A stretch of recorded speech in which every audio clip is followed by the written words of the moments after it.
obviously can be looked at.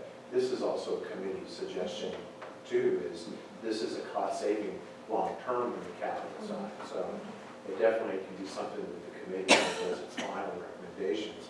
On top, endorses, Lori's, identification here, makes a recommendation that the city should strongly consider looking at different stuff as it replaces things long-term. Yeah, and as we cover each of our topics, as far as presenting it to city council, this is exactly what we would put in there. Do you think when you say in year one, and you list all of the three options, probably that cost would not be all the first year because you just don't have the manpower to go around and replace Right. all of the fencing. But the point would be, I wanted to show how the different in cost is where, to look at year one, when you look at the HDP and say you're gonna spend, $5 million, and you go, oh my God, that's just outrageous, when the wood fence is only 2. But when you start looking at it over the next 30 years, you bypass the savings within, within the two periods of 10 years. Well, in So- all reality, how many years do you think it would take you to replace the fencing in town? Well, it just would depend on how much money there was to spend. Well, if this were a gift from heaven, how many years do you think? You mean if somebody gave her $5 million and Yeah, said, you do betcha, it just all for the fencing. time? We saw liquid doing it again. I mean, seriously, it's not brain surgery to put, No, but fencing. with the personnel that you have. I No, mean, This is all all of contracted. it. Yeah, This is all Oh, it is? Yeah. Okay. Yeah, that's, the $9, that's what, these costs Okay. are, like I said, this is actually 22, but these unit costs, that's labor and material.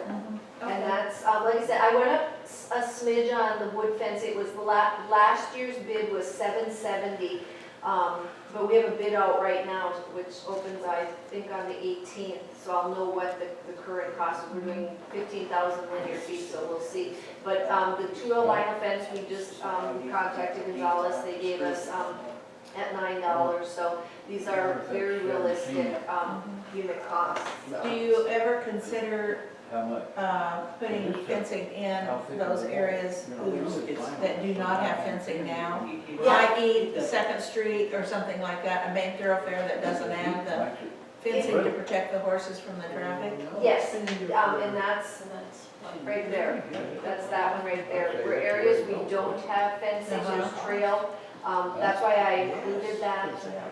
Like I said, I just tried to put every scenario potentially. This is a good matrix. Yeah. Very, very good. Very good. Thank you. Lori, one other quick question. Have any of this considered all the dead-end trails or the incomplete? No, if you go down a trail and all of a sudden there's no way of getting around other than going into the street and getting back on the trail. Has anybody considered how to complete that trail? Well, the current cul-de-sacs, that's how they're Not a built. cul-de-sac. I'm talking about straight runs. They stop. You mean like 4th Street where it stops on one side and then switches over to the other? Well, no, not even, it doesn't even switch over. I'm talking about down like off of, I think it's Bronco, or Bluff, excuse me. As they come down, all of a sudden there's a trail, and then all of a sudden there's no trail, and you gotta go out the street, and then there's a trail going down back into, it's just, I mean, it's a dead end. And nobody seems to consider. Maybe it's a trail encroachment. I'm not exactly sure what you mean, but if there's trail that, like it's improved trail, then all of a sudden it's maybe not an improved trail. If it's on the map as a designated trail, just because we don't have fence there, that's, I'm not worried about the right fence, there. I'm talking about the physical trail stops. I mean, you gotta go out into the street and drop. Well, what's in the way? yeah. What's in the way? There are some areas. I have a really good example, 4th Street by Hillside. There are 6 houses where the trail is not there. You have to ride in the street, and there's even a sign that says no parking on the horse trail. There's no trail. And what has happened is the houses have encroached out and taken the trail. From Hillside on Fourth, there are 6 houses that have encroached out, and then all of a sudden, there's trail fencing and there's trail the rest of the way down Fourth Street. You go look at Hillside and Fourth Street. That's a classic example of where there is no trail fencing and the trail doesn't exist, even though there's a sign that says no parking on the horse trail. My main concern is basically for the safety of the horse riders. If they're gonna have to go out into the street, and you're saying you wanna keep a trail fence to keep the cars from coming into the horse trail, well, what keeps the cars from hitting the horses when they have to go out in the street? Because, and you mentioned backyard trails. I know 2 of them right now that are dead ends. The only reason they're there, they were a horse trail all the way through. They changed it. Now, the only reason they're there is so that people, if they have horses, can go out their back fence and ride one way to get out and then go to the trail. Because they've been encroached upon.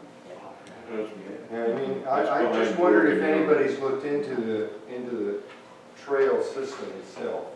If we want to bring Horse Town USA and have people come here and ride, then I suggest we clean up our trails. Not just for, what do you call it, the rubbish.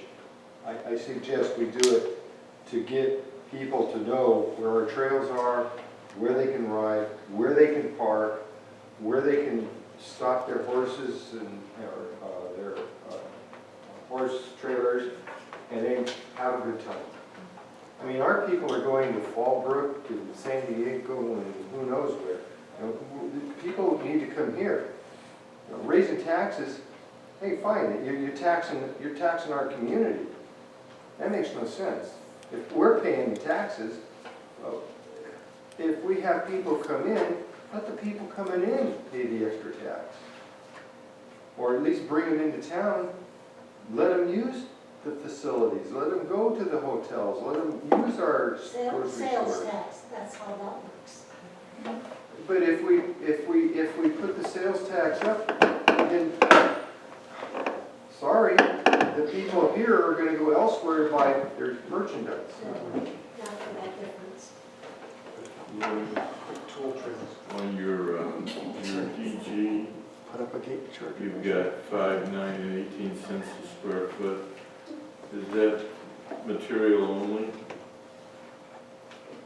Yes, I'm sorry, yes, And because it would be the cost is material only because the public works crews do install it. We don't, when we go out, I honestly don't think we've gone out to bid on having a company come in and install. well, I think my point is then there's a cost to that, Yes, to spread it as well. Correct. It's not factored in, correct. and it should be factored in. So on an average, one person using Oh, you'd a have. front loader for Yeah. 4 hours, you're looking at $400. Yeah, so you got because you got the truck, our guys, the way it's done here is the truck and transport is dumped at the public works yard. They load up one of the dump trucks, go out to wherever it's needed, and then they'll dump it, put the tractor, and they'll spread it out and stuff. So yeah, it's minimally 2 guys doing the work. Yeah, because it's really skewed when you add labor to Yeah. it. That's comparative. Yeah, the way it looks right now is 5, 9, and 18 cents Yeah, doesn't sound like that's much, true. but I'm sure it's gonna probably double that by the time you put the labor cost in. If you would like for the final, I can add Probably would be a good idea. some cost in for,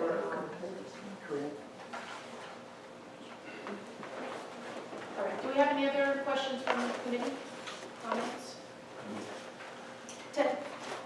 Lori, on the 12 feet, when I was asked to scrape and level out last year, LED 2, using our equipment, most of our trails, we call it 12 foot, but the actual trail itself, we don't have 12 feet. We have 12 feet of easement, not 12 foot wide Correct. You actually only have 8 foot. No, we have 9 foot, there's not, in the LMD4, up in Norco Ridge Ranch, there's a 12-foot parkway. From the curb, there's a 3-foot little parkway, or trail fence. 9 feet of the trail is on city right-of-way. 3 feet is in an easement on the private property. So there is 12 feet of trail out there. 3 feet of it is in an But what easement. I'm getting at here is, I understand Okay. that part. But the actual amount, when you do your numbers, just so everybody understands, there isn't that 12 foot, it actually goes out To fill the further. DG, you would- Because you're only filling about, at the most, maybe 8 to 10 feet of actually DG material on the actual trail. You understand? You're not filling 12 feet wide spots of DG. Oh, yeah, that's why I did 2 inches. Okay, 1 all to right. 2 inches, because that's what I'm saying, we're not building, we rarely ever rebuild 12 by 4 inches. Yeah, there's no, Yeah. there's not actually a 12-foot wide trail there. Yes, there should. And the actual, on the material you're putting down. I mean, when I scraped that, I used the city tractor, there's no way that was 12 feet wide, because I had a hard time going through some of that area. And then the other, and because I'm up in LMD4, just my opinion, since we've already got an LMD fee of $75,000 for last year, and another $75,000 this year in fees, if you want to put that light rail fencing up there, I'd be happy, because it'll last a lot longer than that wood I'm going to get stuck with it after replacement in 10, 15 years. And I like it because of visibility. Every place I have seen the white rail fence, your traffic the drivers actually see that fence, and it reflects back in the light. It is more effective. And I didn't realize it was that cheap. If it's that cheap, Brian, when you meet with LMD4, I'll be all for it, okay? And I'm finally glad that you went to the next page. A lot of times what I see in trails, and something that we all need to consider, our trails, just like it says, it's pedestrian equestrian. We have become a lot of non-equestrians in this town. I don't care if you say it or not, they are here. We have a lot of people that walk those trails. But if you look down 6th Street, and you've all seen them, they don't walk on the trail. They walk on the street, on the edge. If we were to use something like Next Day, I know it's expensive, just to use in the commercial area along 6th Street, redo that equestrian trail along 6th Street or along our commercial area where people walk, they actually use it, and horses can ride on it. I think you might see an increase in the amount of pedestrian traffic that you'll actually use it. You're still going to get horse riders to use it because it is horse friendly. And you're going to cut down a lot of the dust that we see and erosion along that front, especially along that commercial retail area in the front. So I think something to consider. And with, replacement, if it lasts for 10 to 15 years rather than just the DG, you betcha. So it's just something to consider. Look at the longevity and the cost savings. So that's why I look at the plastic pipes. The posts in the ground, I've had to replace them. It's not the water, it's the sprinklers up there that rot it, and they rot from the top up. Because once they're in the ground, as long as no water gets to them, it's like a tree. It's not going to rot. So we're right above the ground, and where it rots and where it gets weak. It's where the air and the water hits them, not in the ground. Not in the ground.